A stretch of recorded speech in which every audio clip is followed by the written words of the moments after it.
திருவள்ளூர் மாவட்டம் பொன்னேரியில் தாயாரால் சூடு வைக்கப்பட்ட 2 குழந்தைகளை பொதுமக்கள் மீட்டு மருத்துவமனைக்கு அனுப்பி வைத்தனர்.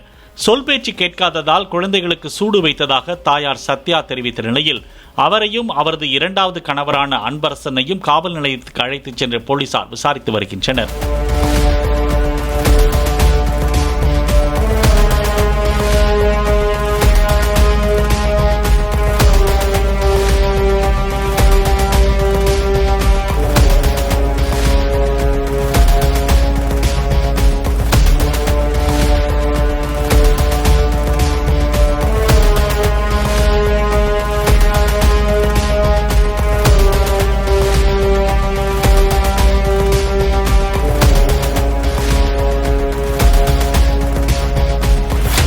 பிளே ஸ்டோர் மற்றும் ஆப் ஸ்டோரில் இருந்து பாலிமர் செயலியை QR கோடு மூலம் பதிவிறக்கம் செய்யுங்கள். செய்திகளை உடனுக்குடன் பெறுங்கள்.